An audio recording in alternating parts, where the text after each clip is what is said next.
నమస్తే అన్న. ఇప్పుడు ప్రస్తుతం నేను సుచిత్ర దగ్గర ఉన్నాను.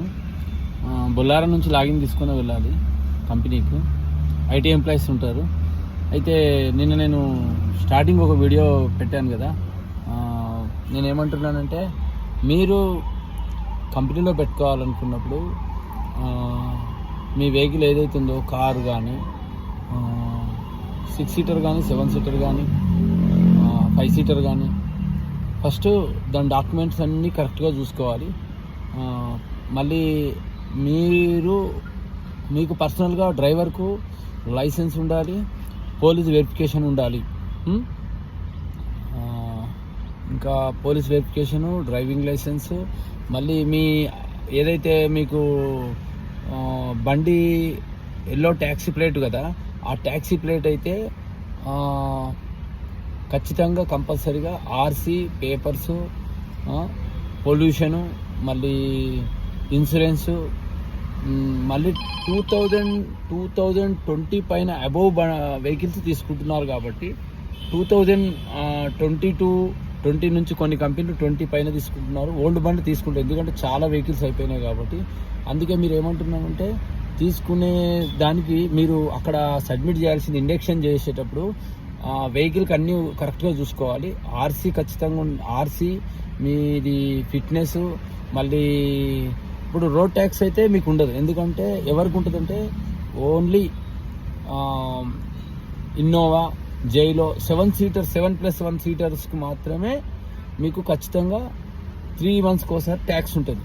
అయితే 6+1, 4+1 అంటే స్విఫ్ట్ డిజైర్స్, ఇరిటిగాలు కానీ, కియా బండ్లు కానీ 6 సీటర్స్కు,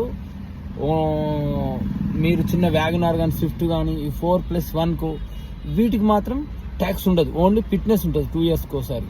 అందుకే దానికి ట్యాక్స్ అవసరం లేదు. ఇంకోటి, మీరు ఆల్ ఇండియా పర్మిట్ తీసుకుంటా అంటే ఆల్ ఇండియా పర్మిట్ రిజిస్ట్రేషన్ చేసుకోవచ్చు. లేదు అనుకుంటే మామూలుగా మీరు తెలంగాణ కానీ, ఆంధ్ర కానీ రిజిస్ట్రేషన్ చేసుకున్నప్పుడు, మనం ఎప్పుడైతే ఆర్టీఓ ఆఫీస్ వాళ్ళ దగ్గరికి మనం వెళ్తామో అప్పుడు అక్కడ స్టేట్ పర్మిట్ కూడా చేసుకోవచ్చు. దానికేం పెద్ద ఖర్చు ఏముంటుంది, ఒక 1000-2000 ఎక్కువ ఉంటుంది ఆల్ ఇండియా పర్మిట్ అంటే. అది ఆల్ ఇండియా కిరాయిలో వెళ్తాననుకుంటే తీసుకోవాలి, లేదంటే మీరు స్టేట్ పర్మిట్తో తీసుకుంటే సరిపోతుంది. ఇవన్నీ డాక్యుమెంట్లన్నీ రెడీగా పెట్టుకొని, మీరు ఏదైతే కంపెనీలో జాయిన్ అవుదాం అనుకుంటున్నారో ఆ కంపెనీ దగ్గరికి వెళ్ళి, ఎవరైనా మన కంపెనీ డైరెక్ట్ మనం తీసుకోడు ఎప్పుడు కానీ ఏ కంపెనీ కూడా మనము డైరెక్ట్గా యాక్సెప్ట్ చేయదు. మధ్యలో మీడియేటర్, వెండర్ ఉంటారు. నాకు ర్యాపిడో కానీ, ఊబర్ కానీ ఆన్ చేస్తాను, బుకింగ్లు వస్తూ ఉంటాయి అప్పుడప్పుడు ఖాళీ టైంలో. ఇలా కూడా ఖాళీ టైంలో చూసుకోవచ్చు. ఇప్పుడు నేను ప్రస్తుతం సుచిత్ర దగ్గర ఉన్నాను. ఇది చూడండి, ఫుల్ రష్గా వెహికల్స్ వెళ్తూ ఉన్నాయి. అయితే నేను ఏమంటున్నా అంటే, అన్న, మీరు ఆ డాక్యుమెంట్లను తీసుకున్న తర్వాత, మీకు ఇండక్షన్ అయిపోయిన తర్వాత, ఇండక్షన్ తీసుకున్నప్పుడు మళ్ళీ బండి కూడా ఏమైనా నొక్కులు, డ్యామేజ్లు ఉన్నా కూడా కొన్ని ఆబ్జెక్షన్ చేస్తారు. మళ్ళీ మీది బండి నీట్నెస్గా ఉండాలని అదొకటి చూస్తారు. బండి నీట్నెస్గా ఉండాలి, పేపర్స్ అన్నీ ఉండాలి, మీకు డ్రైవింగ్ లైసెన్సు, పోలీస్ వెరిఫికేషన్ ఉండాలి. మళ్ళీ బండికి కూడా పొల్యూషన్ 3 నెలలకు ఒకసారి ఉండాలి. ఇన్సూరెన్స్ కంపల్సరీ, ఫుల్ ఇన్సూరెన్స్ ఉండాలి. థర్డ్ పార్టీ ఇన్సూరెన్స్ అంటే ఒప్పుకోరు. ఫుల్ ఇన్సూరెన్స్ ఉండాలి, bumper to bumper full insurance ఉండాలి. బండి నీట్గా ఉండాలంటారు. మళ్ళీ ఖచ్చితంగా డ్రైవర్కు ఫుల్ వైట్ కానీ, ఫుల్ కాకి కానీ, ఫుల్ బ్లాక్ కానీ ఖచ్చితంగా డ్రెస్ కోడ్ అవసరము. షూస్ కొంతమంది అడుగుతారు, కొంతమంది షూస్ అడగారు, చెప్పులు వేసుకున్నా పర్లేదు. ఇవన్నీ కరెక్ట్గా చేసుకొని మీరు ఇండక్షన్కి వెళ్ళినప్పుడు మీరు కొంచెం నీట్నెస్గా, అంటే మనీ ఎలా ఉండకుండా నీట్నెస్గా మెయింటైన్ చేయాలి. డ్రెస్ కానీ, ఉండడం కానీ, మాట, బిహేవియర్ కానీ, వాళ్ళతోటి మంచిగా మాట్లాడి రెస్పెక్ట్ ఇవ్వాలి. మీరు అని మంచిగా మాట్లాడేసి బండి ఇండక్షన్ చేసుకోవాలి. ఇండక్షన్ చేసిన తర్వాత వాళ్ళు మనకు వెహికల్ ట్రిప్స్ స్టార్ట్ చేస్తారు. స్టాప్ చేసే ముందు మనకు యాప్ వేస్తారు. యాప్లో వేసి ఏ కంపెనీకి సంబంధించింది వాళ్ళ యాప్ మనకు వేసి, ఆ కంపెనీలో వాళ్ళకు మన ఐడి ఎంట్రీ చేసి, మన డాక్యుమెంట్లన్నీ తీసుకున్న తర్వాత మనం టెస్ట్ చేసి, మళ్ళీ తర్వాత మనకి ఇంకోటి ఏం చెప్తారంటే, టెస్లా కానీ ఏదైనా కంపెనీకి కానీ మన హెల్త్ చెకప్ కూడా అడుగుతారండి. అది ఖచ్చితంగా అడుగుతారు. ఎందుకంటే డ్రైవర్ ఎలా ఉన్నాడని, ఏమైనా అలవాట్లు ఉన్నాయా, ఇంకోటి ఇవన్నీ చెక్ చేసుకుని టెస్లా రిపోర్ట్ తెచ్చిన తర్వాత అవి తీసుకుంటారు. తర్వాత మీరు డ్రింక్ ఇది ఎందుకు అడుగుతున్నారంటే డ్రింక్ చేస్తాడా, ఇతని ఆరోగ్య పరిస్థితి ఎలా ఉంది అని తెలుసుకోవడానికి ఇవన్నీ అడుగుతారన్న. ఏమన్నా పొరపాటుగా మాట్లాడితే మీరు ఏమనుకోకండి, ఎందుకంటే మీకు అన్నీ తెలియాలని నేను నార్మల్గా మాట్లాడుతున్నాను, ఉన్నట్టుగా చెప్తున్నాను.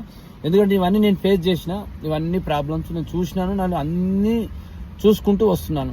ఇప్పుడు 2 కంపెనీలలో ఒకటి బయట తెలిసిన వాళ్ళు ఒక డాక్టర్కు వాళ్ళకు నేను వెళ్తున్నాను. నైట్ ఒక 2 షీట్లు, డేలో ఒక 3-4 షీట్లు కొట్టుకుంటున్నాను. నాకు 80 నుంచి 90 వేల వరకు ఒక కంపెనీలో ప్యాకేజ్, ఒక కంపెనీలో షీట్ వైజ్గా, అంటే షీట్లు కిలోమీటర్స్ బట్టి నాకు వస్తాయి. అలా నేను బండి నడుపుకుంటున్నాను. మీరు కూడా చూడండి, దొరికితే మంచి కంపెనీ ఉంటే పర్వాలేదు. పెద్ద పెద్ద కంపెనీలు ఉంటాయి, అమెజాన్ ఉంటాయి, డిలైట్ ఉంటుంది, మళ్ళీ ఇంకా టెక్ మహీంద్రా ఉంటుంది, చాలా కంపెనీలు ఉన్నాయి. కాకపోతే మంచి బండి కావాలి, మంచి బండి ఉండి మంచి సర్వీస్ ఇచ్చి డుమ్మాలు కొట్టకుండా కరెక్ట్గా మెయింటైన్ చేసి ఉంటే ఏం కాదు, వాళ్ళు తీసేయరు బండి మనం కరెక్ట్ ఉంటాయి. ఎప్పుడైనా డ్రింక్ చేసి అది ఎప్పుడో నిన్న డ్రింక్ చేశాను అన్నా కూడా సరే, ఆ స్మెల్ వచ్చిందనుకో బండి తీసేస్తారు. మళ్ళీ చాలా కష్టం, లైఫ్లో బండి పెట్టుకోరు.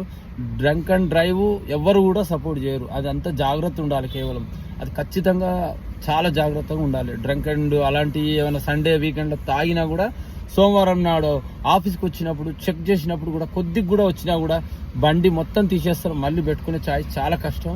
అలాంటి పరిస్థితి మాత్రం తెచ్చుకోవద్దు. ఇంకోటి ఏంటంటే ఏవైనా చెడు అలవాట్లు ఉండొచ్చు, ఒక్కొక్కరికి ఉంటాయి కదా, సిగరెట్స్ కానీ గుట్కాలు ఏదైనా అలాంటివి ఉంటే బయట చూసుకోవాలి. బండి నీట్గా ఉంచుకోవాలి, బండిలో ఎలాంటి స్మెల్ రాకుండా చూసుకోవాలి. ఇవన్నీ జాగ్రత్త ఫాలో కావాలి. ఇంకా ఏమైనా ఉంటే నేను అప్డేట్ చేస్తుంటాను. మీకు నచ్చితే లైక్ చేయండి, షేర్ చేయండి, నన్ను ఫాలో కండి. థ్యాంక్ యూ అన్న, థ్యాంక్ యూ.